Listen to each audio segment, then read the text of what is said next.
Welcome to the Above Average Driven Millennials podcast series, where entrepreneurs, celebrities, and athletes talk about their journey, from starting and all the shit they had to go through to get where they are today. Please spread the love. Write us a review. We want to help as many entrepreneurs and people as we can with advice from industry experts. Now, here's your host, President and founder of Adapting Social, John A. Vagueiro. All right, what is up, everybody? We are here with my man, Tony Shafers III. Tony, thank you so much. I tell everybody listens in, time is the one asset that we do not get back. So I appreciate you spending it with us this morning.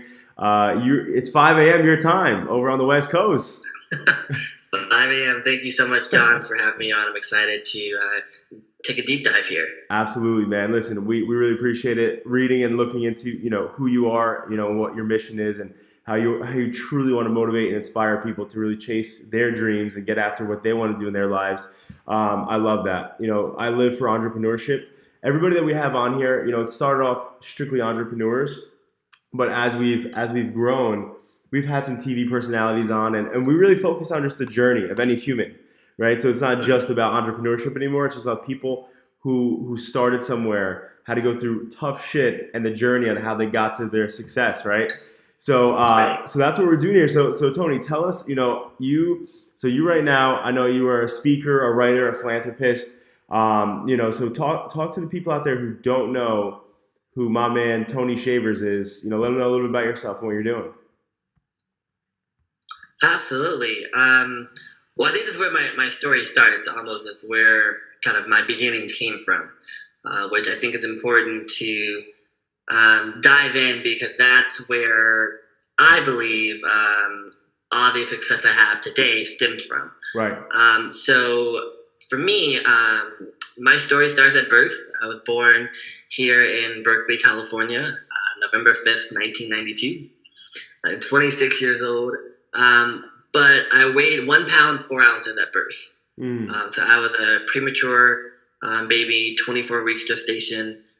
You could literally hold me in the palm of your hand. That's how small I was. Wow.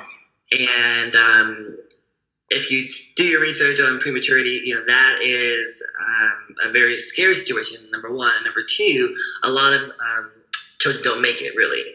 The doctors pronounced a death sentence before life was even a consideration. Wow.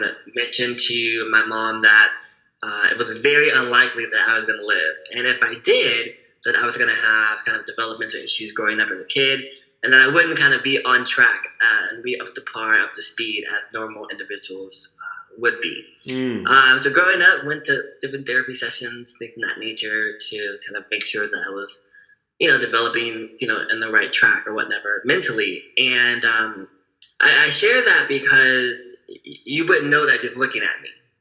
And I think that just the stories that we have about ourselves are very, very unique. And I would say that there was a special anointing over my life at that moment. The fact that I'm here 26 years later, 174 pounds, I've clearly defied the odds, if you will. Yes. But fast forward from that aspect of where I am today in my life and the writing, and why that plays such a role is that growing up, writing was like my safe haven, if you will. I started kind of my the passion for it developed in the 4th grade when I wrote my first poem. Oh, wow. And I didn't know at the time that was going to be an avenue that I would kind of be interested in, but I remember my first poem that I wrote was about global warming and farm animals, and in the 4th grade, and I still have the poem somewhere. Get right to that mission work. And it's a horrible poem, but I won't read it out loud. But and that was a calling I believe was being placed on my spirit and on my heart to kind of fully see it through fruition. And I didn't know at the time that, in the 4th grade that, 16 years later, that would have turned into, a book, and 2 books at this time, and bestseller status. And I'll talk about that a little later. So, my background is one that had his challenges through depression and dealing with my dad being incarcerated, and learning to find strength within my own identity and myself. You mentioned earlier that I'm Tony Shafers III. That means my dad is junior, and then his father is senior. Right. And for a very long time, I've dealt with a lot of name identity crisis behind that. For a few years, actually, kind of hating and resenting my name because of the pathway of my dad he was traveling on, being incarcerated. I thought, being named after him, that I would go down the same road as him. So clearly, I'm not. But all those things, all those pivotal moments have definitely shaped me to where I am today. Oh, fuck yeah, man. And you know what I love about that? The biggest thing for me is that I love the fact. So funny enough, speaking of Tony, when I started adapting social, my business, when I was literally a teenager in my parents' basement with no money, no funding, all myself, I kind of had a similar story where, I had troubles, with anxiety.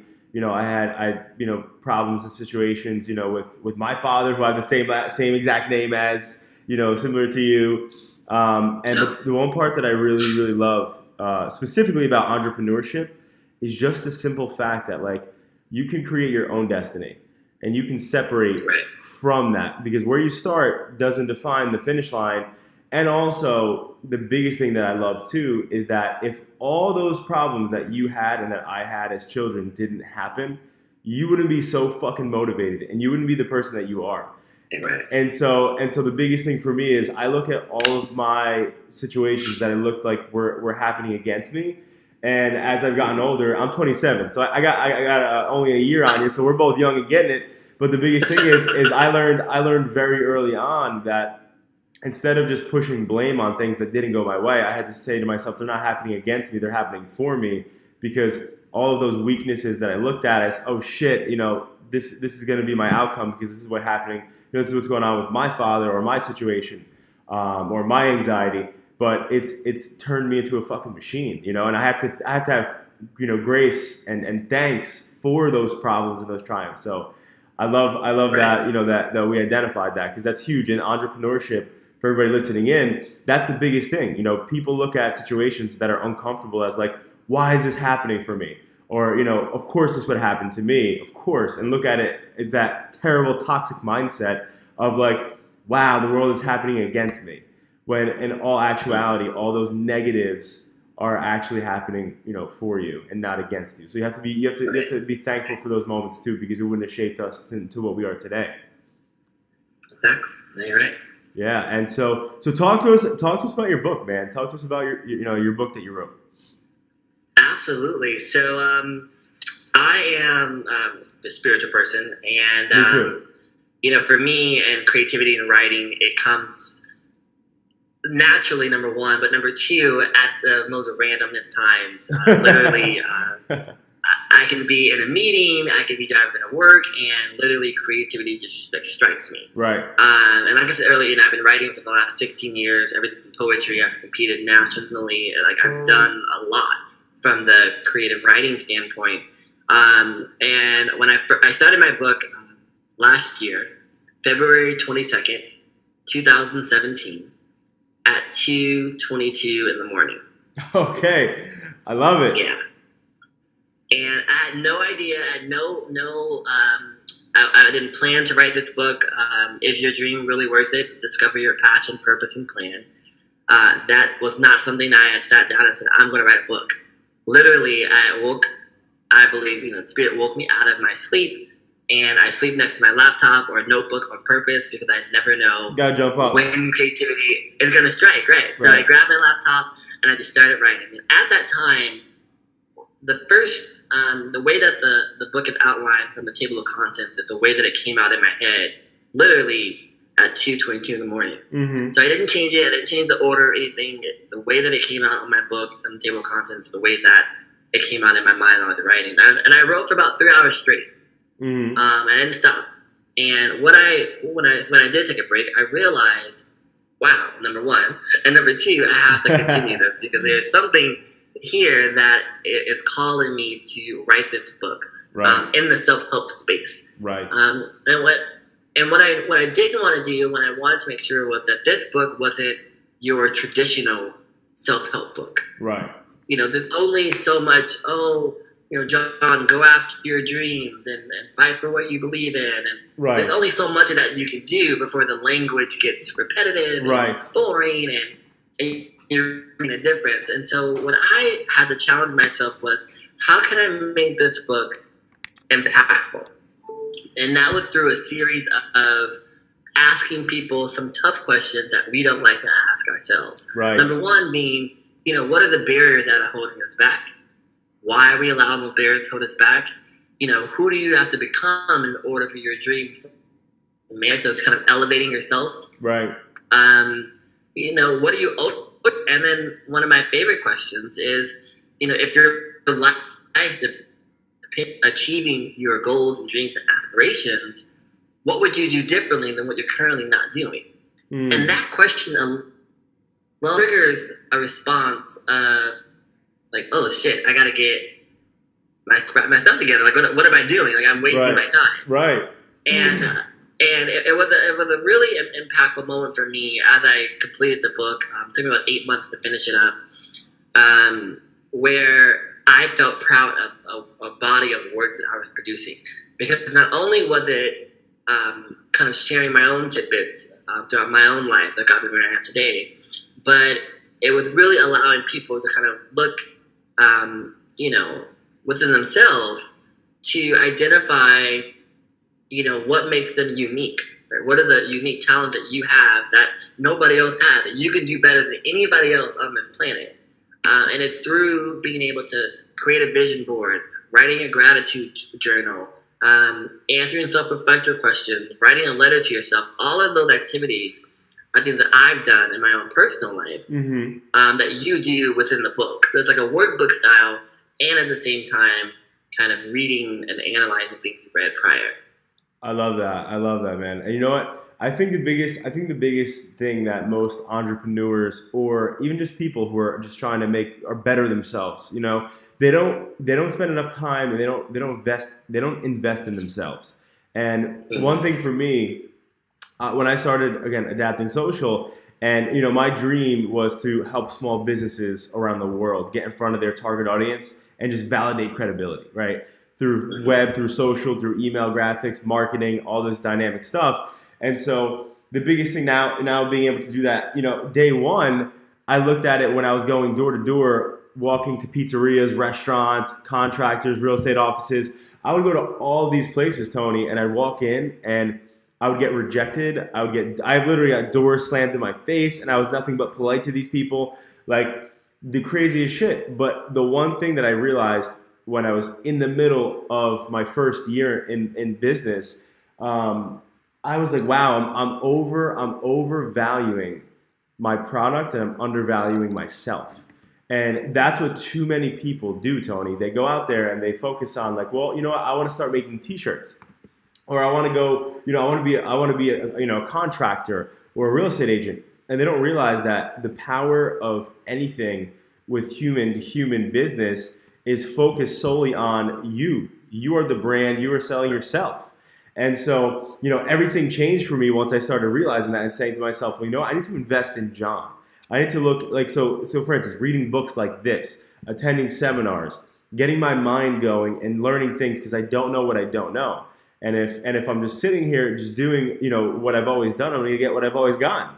And that's the biggest thing. And too many people, Tony, they don't realize the fact that, it's reading books like you produced, and it's, really investing in yourself that helps you grow, and I've always, again, I come from a family that, had no money, had a lot of triumphs and hardships my entire life. And the biggest thing is that, like, I looked at that situation and I said to myself, well, I'm going to end up like my family. And listen, to some standards, I have a great family. They're amazing. They're loving, but they're not people who are go-getters. They're people who, like, you know what? I'm going to go to work. I'm going to get paid. I'm going to have a house, the white picket fence, and that's all I want. That's all I need. But other people, like myself, I think there's two people. There's people like that, and there's people who want to fucking thrive. Well, actually, maybe there's a third option: people who don't want to do anything. But but that's the category that I fell into, and what changed my entire life was investing in myself. And so, people who are listening in, take a chance. Look at Tony's book. Read Tony's book. Go out to seminars. I love to say things like virtual mentors. Like, I started Adapting Social off of learning from Tony Robbins, off learning from Steve Jobs, people like that I watched on YouTube, and they were talking to me. They might not have been right here with me, but they were on my screen. So investing in yourself is everything. So that's why I think it's huge. And so, talk to us a little bit about your philanthropy. Of course. So October 2017. I founded or established the Shafers Family Foundation. Mm-hmm. And what that is a scholarship fund that I created to be able to help youth who are graduating from high school get to college. I know, number one, being a college graduate myself, it's expensive, and it's only going to increase as the years go forward. Yep. And so I knew beyond a shadow of a doubt that I enjoy giving back to nonprofit organizations. Like, I live for that kind of work. Right. And it all stems from an organization that I was a part of a few years ago that now I serve on the board for. And I was, helping raise money for their organization and their scholarship fund. And I sat back and said, it would be pretty great to have my own. Like, that would be really dope to be able to say, hey, I have my own foundation that I can fundraise for my own foundation and not continue to do it for other organizations. And so at that time where the book was being almost written, getting completed, and I said, you know what, I'm going to take a shot at this. I'm going to go ahead and establish it, and the book sales from Is Your Dream Really Worth It? It's going to help fund this. Before I kind of reach out to major donors and family and friends, I'm gonna see what I can do on my own first, right? And we're still in the fundraising season right now. We haven't launched anything yet. The goal is to do it next year for 2020. We've done almost like $2,000 out of the $10,000 goal that we have. I was about 20% of the way there. That's kind of all on my own initiative, through my own network, right? And through book sales that we've been for the past year. But philanthropy is something that, number one, I don't think can be taught. It's in you. Like, you just have a giving nature. Right. And for me, I've always had that. And so the Shafers Family Foundation is one that I am going to be really focused on this year, between that and writing my second book, to really kind of kick it up to high gear so that next year we can start awarding scholarships to some high school students who are trying to do better and make an initiative to live a better life and help their community, and kind of are upholding the values that the foundation was established on. So leadership, gratitude, and compassion are the three values that have made me who I am today, that we look for in the recipients that will award the scholarships to next year. That's awesome, man. And so for the people listening, I know you have a giving nature, but like, what does philanthropy really mean to you? Like, why did you want to start helping people? Yeah, well, number one, we look at the question of, when I leave the earth, what do I want to be known for? Right. When my time comes. Right. Which we don't know the day or the time, right? But when my time comes, what do I want to be known for? And I had to sit back and ask myself that question. It was very scary to be able to sit there and answer it. But I kept coming back to legacy. That word kept coming back to me. Mm-hmm. And it was like, what legacy do I want to leave behind, that I've inspired hundreds and thousands of individuals, that I helped individuals to be able to look inward of themselves and tap into their full potential, that I helped, alleviate some of the financial burden of going to college, to providing a $1,000 scholarship. Even though it's not a lot per se, every bit helps. And so for me, it was, I want to make sure that, my my story doesn't die with me, Mm-hmm. right?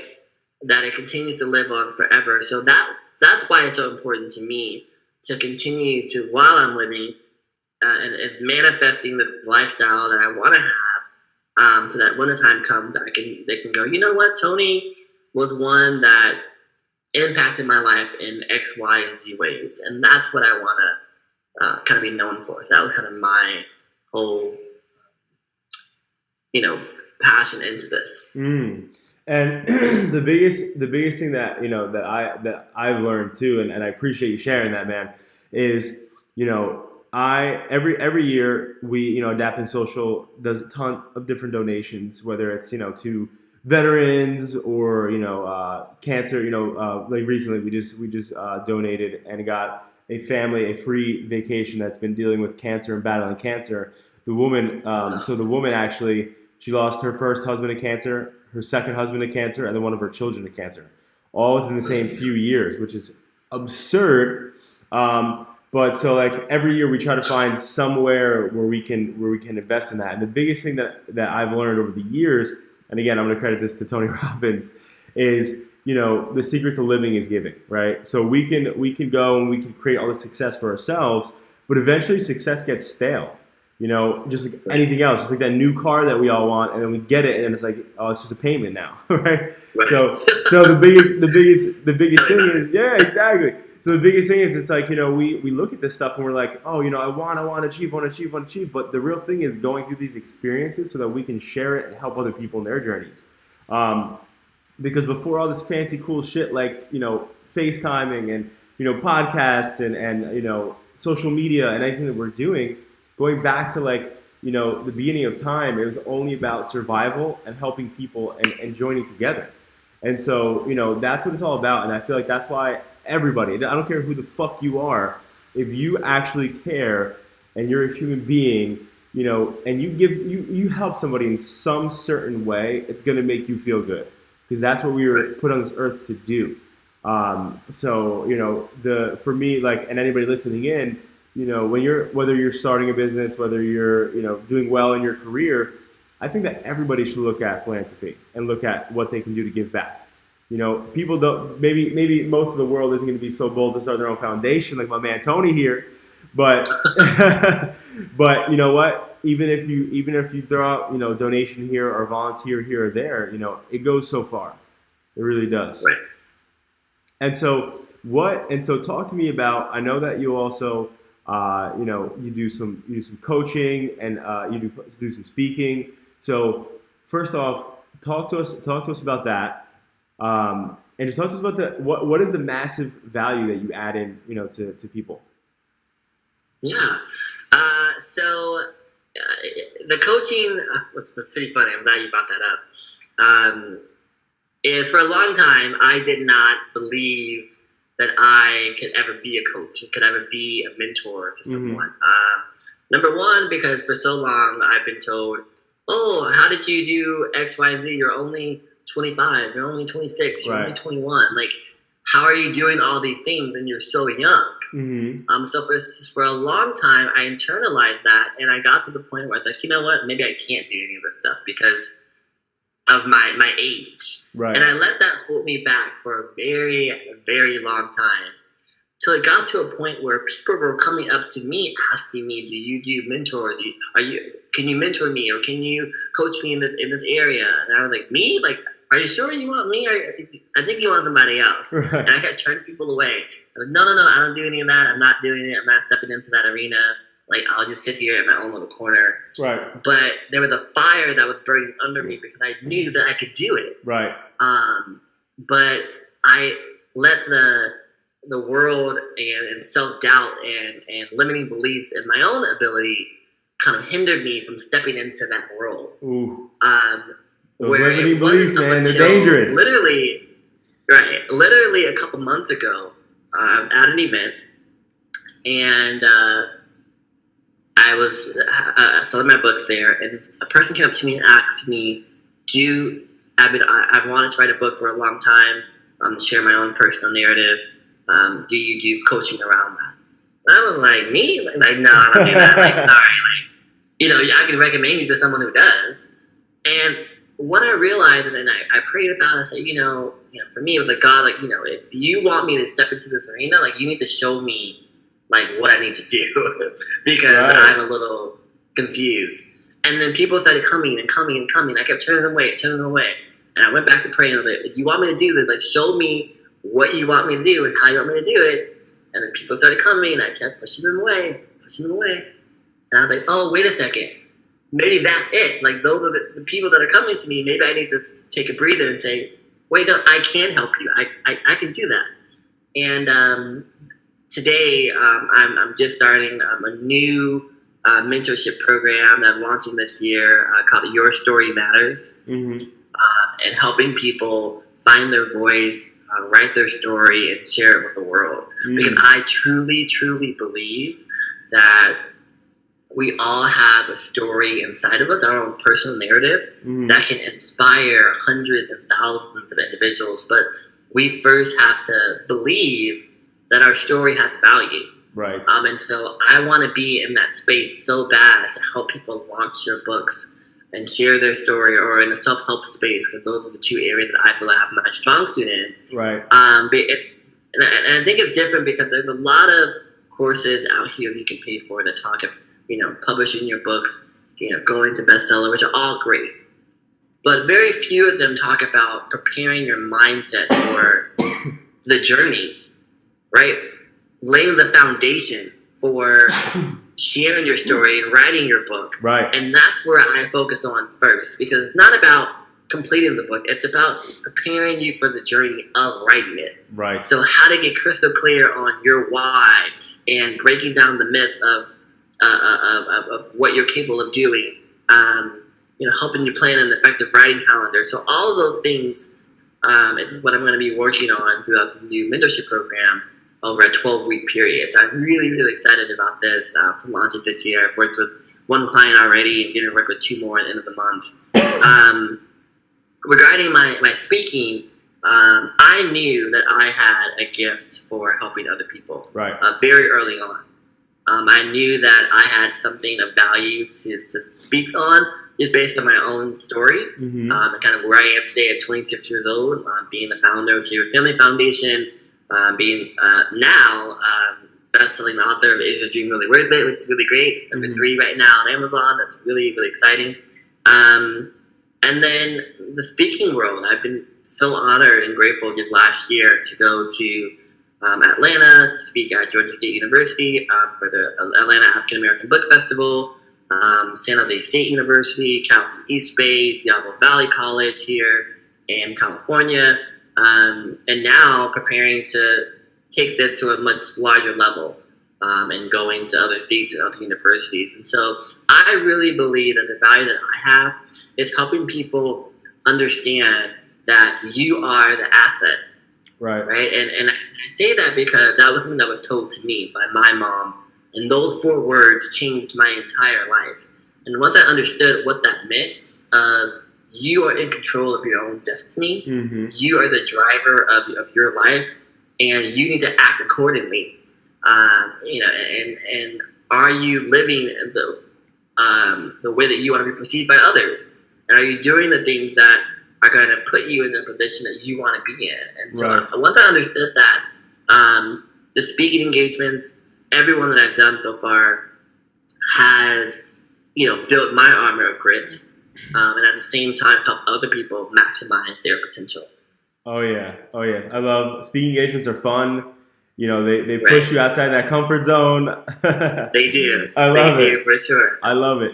And listen, so we're running out of time here, and I wanna dive in on a few more things. So number 1, what would you say? Okay, and I always like to ask all of my guests this and put them on the spot for this one. All right. Okay. So what would you say is a life quote that you love and that you stick by? Oh my God, there's so many. Okay, but this is my favorite one by far, by Maya Angelou. It says, people will forget what you did, people will forget what you said, but people will never forget how you made them feel. That is by far That's fire. My favorite one. That's fire, man. Hold up. We gotta hit him with it. at almost 5:40 in the morning, he's getting it. But I really love that. I respect that. And the biggest reason why is because in your shoes and in my shoes, and for most people, the day and age we live in from a marketing perspective it's about influence. And and when you're trying to grow a business, or when you're trying to do certain things, whether I'm working with one of my Fortune 500 companies, or if I'm working with one of my small pizzerias, when I'm consulting and I'm going in there and I'm diving in, the biggest thing that when you're trying to pitch anybody anything, or sell or close or make a relationship, it's exactly what you said right there. How did they feel? That's ultimately everything, right? In any moment, right? If you're trying to go on a date, right? What was that impression? How did you make those people feel? Too many people focus on the other stuff. And so I love that, man. I fucking love that. That was fire. Thank you. And one thing one thing that I always say, my life quote. So again, going back to the founding phases of Adapting Social, for me, no money, had no resources, young kid, and I wanted some sort of motivation and inspiration. But I'm a very consistent guy. I go to the same restaurants, I go to the same food, I get the same drinks. I just like what I like, right? And so I wanted a quote that I could utilize in every circumstance, whether it's me going to the gym, whether it's me being, in a situation of a tragedy, whether it's me being in a situation of business. I wanted something that I can universally and globally utilize. So I went online, I'm Googling all these different quotes, and there's millions out there that exist. And there was one quote that changed the way that I look at business, life, and everything else that growth is a necessity in, right? So and what I did was I printed it, I put it next to my bed, and I put it in my little basement office in my parents' house.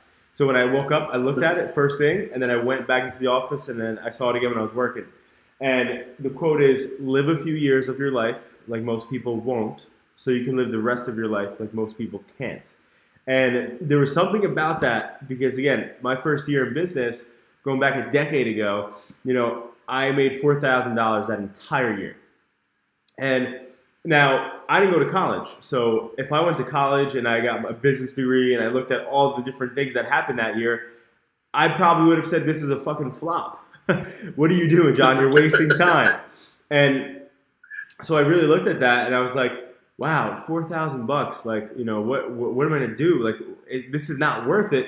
But I said to myself, and this is what I continuously say to myself and anybody listening, this is how you have to think if you're gonna set your mindset up for success. It's always gonna be harder before it gets easier. And so I started and I struggled. Grandma paying for my gas money, she helped me finance my first laptop, and it was really, really challenging in the early phases. But I never ever questioned, because of quotes like that. I never questioned or said to myself ever for a second, wow, maybe I shouldn't be doing this. I never ever thought about it. The one thing I always like to reference back to is if I don't like to have a plan B. So if I want to take the island, I have to burn the fucking boats, because if I know I have that backup plan, right? TR, if I have that backup plan, then I know that I'm gonna always be thinking about it. And if I don't have a backup plan, I can't think about that. My brain and my subconscious mind are only focused on moving forward. And so that's what that quote means to me. And whether it's losing a family member, whether it's all these different circumstances that could happen, like going to the gym and wanting to get better. You don't go to the gym and the first day see a result. Not even the first week, maybe not even the first 3 weeks. It takes a lot of time to get these results, and you have to put the time in and struggle. So, that's one thing for me that really, really motivates me, every day. I like that quote. I like it. Thank you. And yeah, man. And ending here, let's plug, where people can find you. What's coming up next? I know you got another book coming out in spring. So talk to us about, where they can find you, what's coming, and all that great stuff. Yeah, so my website is www.tshavers.com, TSHAVERS.com. And there's a hyperlink for the Shavers Family Foundation on there. You can also follow me on Instagram at ShaversTony, the number 3. Greatly appreciate it for that. And what's up next for me is working on the second book. It's a personal narrative called Here I Stand, From Childhood Rejection to Adult Resiliency. And really excited for that book to kind of take a deep dive into my own personal narrative to be released in the spring. And then, as mentioned earlier, starting a mentorship program called Your Story Matters, working with a few clients at a time to give them a personalized mentorship session to help get their books out to the world for those who have a desire to share their own personal narrative or write in a self-help space. So those are the 2 kind of major initiatives right now, of getting my second book done and launching the program and working with clients for the Your Story Matters. I'm really excited for 2019. I just kind of did a lot of investment in myself, from personal development to a mentor for this year. So looking forward to seeing what this year brings for sure. Love it, Tony. Listen, thank you so much again, brother. It's been a friggin' honor and a pleasure connecting with you and having you on our podcast. I know that you're going to add massive value to anybody listening in. And like I said, to anybody listening in right now, right here, go check out Tony. Check him out on Instagram. Check out his book. He's doing some big things, and he was trying to help people. And actually, I hate that word "trying." He is helping people. Okay, he's out there actively doing so. So check him out. Actively doing it, yeah. Check him out. Check me out. Thank you so much, John, just for your platform and reaching out. I really do appreciate it, and I hope that 2019 brings you all the prosperity that you have been working hard for the last decade, right? I believe in the power of planting seeds along the way and just watching that the harvest comes. Not a matter of if, just a matter of when. So much success to you. Thank you. Hey, and same for you, Tony. Again, appreciate your time. Again, it's an asset that we don't get back. So you spending it with us and our platform here, it means the world to us. And I always like to end off, as always, my listeners, I like to disrupt the mind, right? So especially when I'm doing marketing, the reason why we're so effective is because we don't conventionally just throw an ad out there. It's all about disrupting the mind and really going towards the subconscious and not just conscious, right? Because normally conscious could almost be on autopilot every day. So when I see people, and I thought of this a few years ago, I was out, I saw somebody, from high school, and when you run into somebody, that you haven't seen, in a while, and maybe you want to talk to them, maybe you don't want to talk to them. But normally it's a generic conversation. Oh, how are you? How's everything? Oh, great, good. All right, well, have a good day. And it's like that conversation right there. I was like, wow, it's so autopilot. It's like, oh, have a good day. What does that mean? Have a good day. It doesn't show any control to the person that is, that's living that life. And so what I do, and I like to end off here on each session or each podcast, is create a great day. Right? Because you are in charge of it. And you started to say this before, you're the pilot. Create a great day, okay? Too many people don't realize that they are fucking in charge of their lives. They're the pilots of their lives. So everybody out there, not only create a great day, but create a great 2019. It's going to propel you to set up a great life for yourselves. Because the creation part of it is up to the person and the person who wants to get after it, right? I hate when people think of it like, well, hopefully 2019 is a good year. I'm hoping. It's like don't say you're hoping, because you have to put in the work to get after it. You have to be a hunter. Don't wait for the rainbow to fall on your lap. You need to go out there and you need to go hunting. Okay, that's what it's all about. So again, Tony, thank you so much, brother. We appreciate you, man. And thank you. We hope you and your platform create an amazing 2019 for yourselves. Thank you so much, John. I appreciate it. All right, brother.